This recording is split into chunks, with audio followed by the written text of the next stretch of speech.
Yo guys, welcome to a new video, the first of its kind. Today we're going to be doing a preview of England versus DR Congo, as I like to call them, Dr. Congo. What are you saying about this game then? It'll probably be a tight game, I reckon. Yeah, from what we saw in the group stages, we haven't made it easy for ourselves. I mean, our best game was against Croatia, but to be honest, the other two, we just really seem to struggle against a low block. Yeah, we'll probably still struggle against it, but I reckon we'll still break it down, but it just won't be a convincing result. Yeah, I think we've got the quality in the squad, but I think, again, it's the big issue is when teams sit back, we just can't seem to just break through them, and it seems to be like we saw with the game against, I've already forgotten which one it is, the last game playing against Panama. We managed to break the deadlock, and then you started to see us play a lot more free-flowing attacking football, which they couldn't stop. I guess, was it called? Our attack, I just don't think is good enough. Not enough quality. Don't think Saka can get off shots quick enough.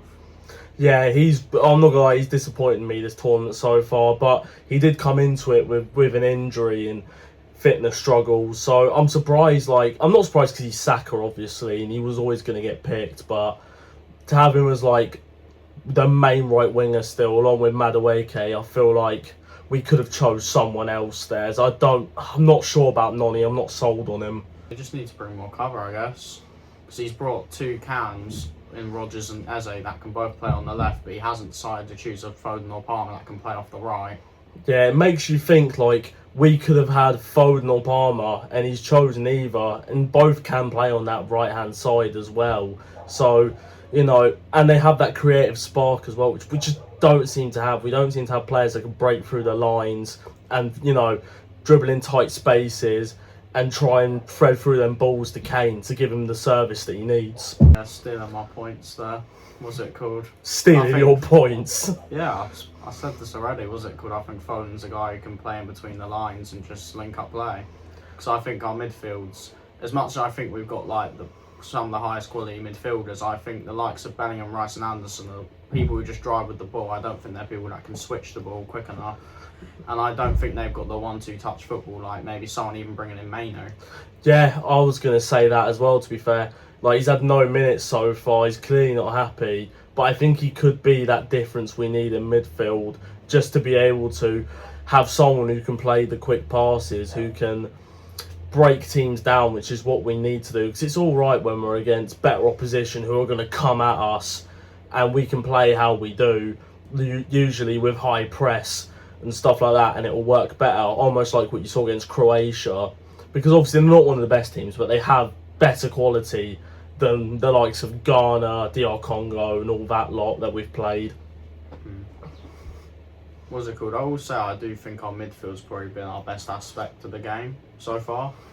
But yeah, I feel like in low blocks, with Kane and all that dropping in as well, what's it called? We need that number 9 to press the back line back, and him joining the 3 in midfield, it just makes it too compact in that bit. And obviously, I don't think Bellingham is the guy to go at striker, because I think he's so much better in his age, just roaming the game where he can. Yeah, I don't understand this whole thing of Bellingham almost playing as a false 9, essentially we did for Madrid for a short time. I just, I don't see how that works for England. I mean, we've seen it already in playing the 8. He's been incredible so far, best player in my opinion. Definitely. I think him and Anderson have been up there. Definitely. But yeah, Bellingham's probably my favourite so far. Yeah, I'd like to see that more. I'm glad as well this game's at 5 PM. Finally a game at a good time. I mean, we've been quite lucky with the group stage game time, to be fair. There's teams that have had a lot worse. Definitely. We need a game that's... I wish we had another game that was at 5, man. Because the next game's at 1 AM on a Monday morning as well. It's an absolute killer. For anyone who works a normal 9 to 5, I feel sorry for you. We got to get there first, though. I don't know if we obviously, it's not a proof that we will, because look at Germany. Yeah, I can't believe that game. I mean, it's a prime example of teams playing in a low blocks. You saw Paraguay defending for their lives for 120 minutes and grinding it out, getting to a penalty shootout, and then beating Germany. So obviously, never say never. But surely we've got the quality to get over the line against DR Congo. Yeah, but the thing that worried me watching that game, Germany remind me a lot of us putting a lot of hopeless crosses in. Like when we don't know how to break them down, I feel like we just tried so many just crosses in the box where we got barely anyone to win the ball. Yeah, I did see flashes of us a little bit in that game, but I feel like, I don't know, I just feel like we got a bit more quality than Germany. So that squad on paper, even, like, don't get me wrong, it's decent, but they haven't got, like, for example, Harry Kane is clear of Undav, and I feel like we've got more clutch players than they do. Because their only real player who I look at and think he's dangerous is Musiala. I mean, he weren't even starting. I think Kane's great and all, but if he doesn't show up, because we revolve the team, in my opinion, around him, if he doesn't show up, I think we really struggle. Yeah, but I think it's because we haven't adapted to play against low blocks against them. I mean, we'll see properly if we go further in the tournament and we play better opposition, and we'll see if it fully works through him. But I mean, you look at the stats, he's done pretty well. I mean, he's scored a goal a game so far, but at the same time, you can't really look at stats because they don't suggest everything. I mean, you look at it on the pitch, he just doesn't get involved. If things aren't going his way, if the game ain't flowing through him, it ain't doing shit. Yeah, still don't think he had a great game versus Panama, though. He may have got the goal, but I just believe, he doesn't seem to be the guy that knows how to break the deadlock. I mean, he got lucky against Croatia with his penalty retake. Obviously, he had a great header on a corner from a set piece, which I do think was a great goal. But I feel like we're heavily relying on set pieces, and we don't have all the players that can win every single corner. We don't have Gabriel and all that. Yeah, it does feel like we're going for a certain style. I mean, I saw someone on TikTok say that we're a set-piece team. Not wrong. I mean, we kind of are at the moment. I mean, I don't mind it. I'm happy for us to grind out 1-0 games if it has to be like that. Because all I want to see is England win a World Cup in my lifetime. I mean, 60 years of hurt? It can't go on like this, can it? It can. Give me a starting 11 for tomorrow. Who would you start? Have Pickford in goal. Yeah. I'm going realistic here, so what would Tuchel play? I'll play Spence at right back, Gahey and Konsa, Nico O'Reilly. The midfield three probably would still, if Rice has got his fitness back and he's good, I'll probably play Anderson, Rice and Bellingham still. Right winger, I would maybe just start Saka and hopefully he's getting better. Ooh. And then if he's doing shit at half time, I believe you immediately bring on Madueke. And then left winger, I reckon you start Rashford. But the same thing, if Rashford's not fit and firing, I swear to God, bring on Gordon, I don't care. Yeah, we need to start making substitutions quicker because it feels like sometimes, I mean, the Ghana game, it took forever for Tuchel to finally make the subs, which everyone was saying. I was at the Brighton Terrace that game when the fan zone, and everyone was saying to me, like, why have we not switched it up? Like, why have we not brought on Rashford for Gordon when he was doing nothing? Why have we not brought on Madueke for Saka? It's just changes like that sometimes that need to be made to adapt the game. Anyway, carry on with your team. Yeah, as I was about to say. That's a bit rude, mate. And then, yeah, Kane up top, obviously. Yeah, there's a pretty decent lineup. For me, what I would go is Pickford in goal, DJ Ed at right back, and then go Konza and Gahey at the back. Go Nico O'Reilly on the left. I'm going to change it up here. I don't know if Rice is going to be 100% or not, but I would go, because it's my team, I'll choose what I want. I'm going to go Anderson and Mainu as my midfield two. Then just ahead of them, I would go Bellingham. On the left, I'm picking Rashford. On the right, Madueke. Up front, obviously, the man himself, Harry Kane. What do you reckon the score will be? Well, I'll just stop you for a second. I do agree with the Mainu shout, because I was saying it just before he went on. I do actually reckon Mainu has a good chance of starting if Rice is not there, because I think it'd be a good midfield. But I also think it's risky, because you never played Mainu and Anderson together. But to be fair, I do reckon it would probably work. But yeah, if Rice is fit, I do believe he's been too good to not play him. But yeah, I'm going more on this as if he's not available. Well, yeah, same. But I mean, I just don't want to see Henderson starting. I can't believe in the Big Shouldn't 26 we're still picking Henderson as a player. Shouldn't grace the field. Why aren't we not bringing like a coach like Jason Steele's been brought along?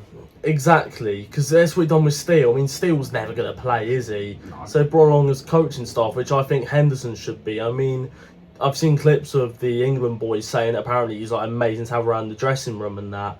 And I mean, if that's the case, then bring him as a coach. Because I mean, I think there's just players like Wharton who have missed out big time, who I think would have made a big impact as well. Would have definitely made more of an impact than Henderson would. I get he's a great leader and stuff, but I feel like that would be more influential as a coach rather than a player.